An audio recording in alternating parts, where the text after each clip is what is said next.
செல்வி சோமிக்குல பார்க்க போறது நீ காசி அல்வா தான் பார்க்க போறோம். காசி அல்வாவுக்கு வந்து பூசணிக்காய் எடுத்து இழைச்சி வச்சிருக்கேன். இப்போ அல்வா செஞ்சுப்போம். கல்யாண வீட்டுலாம் செய்வாங்கல்ல, அந்த அல்வா தான் செய்ய போறோம். இந்த கப்பால் 1 கப்பு இழைச்சி அதில் உள்ள தண்ணியெல்லாம் புழிஞ்சிட்டு வச்சிருக்கேன். அதை நெய் ஊற்றி வதக்கிப்போம். ஒரு கீத்து பூசணிக்காய் தானே? 1 கீத்து பூசணிக்காய். சரி, போட்டுக்கலாம். அடுப்பத்தை வச்சாச்சு. 1 ஸ்பூன் அளவுக்கு நெய் ஊற்றிப்போம். நெய் சூடாகட்டும். இப்போ பூசணிக்காயை போட்டு வதக்கிப்போம். இப்போ பூசணிக்காய் போட்டுப்போம். தண்ணி இல்லாத பூஞ்சிக்கணும். பூஞ்சிச்சுன்னா நெய்யில் வதக்கிட்டு பால் ஊற்றி வதக்கணும்.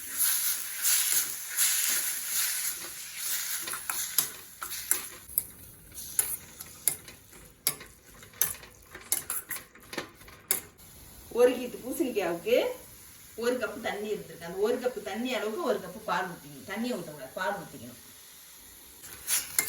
நல்லா வதங்கட்டும். இப்படி நல்லா சுருண்டு வரணும். சுருண்டு வந்தோடனே பால் 1 கப்பு ஊற்றி வேக வைக்கணும். இல்லை பச்சை வாசனை போக வதக்கியாச்சு. அந்த 1 கப்பு பால் அதை ஊற்றிக்கணும். இந்த பால்லேயே அது வேகட்டும். இந்த டீயை தூக்கி விட்டு இந்த மாதிரி பால்லேயே வெந்தோடனே அப்புறமா சீனி போட்டுக்கணும்.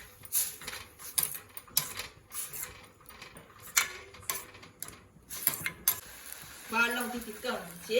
இப்போ அதிக கப்பால் பூசணிக்காய் சீவி வச்ச கப்பாலே 1/2 கப்பு சீனி எடுத்து வச்சுக்கோ, அதை போட்டுக்கோங்க. 1 கப்புக்கு 1/2 கப்பு சீனி தான் போடணும்.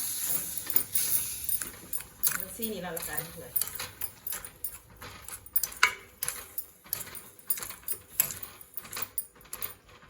இது நல்லா திக்காகணுமா? திக்காகும்.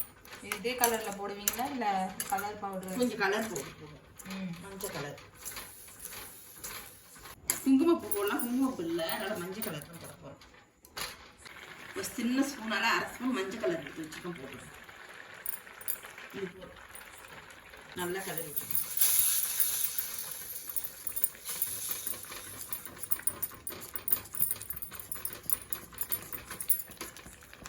நல்லா ஒரு திக்கான நெய் போட்டுடலாம்.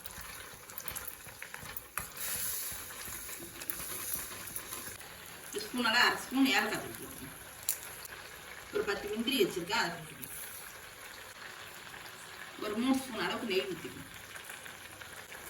வச்சு நல்லா கலந்து விட்டுக்கணும்.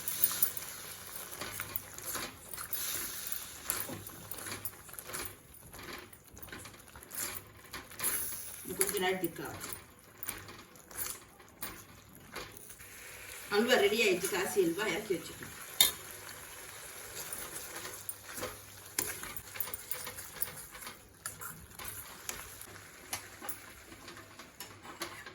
இறக்கி வச்சுக்கோ.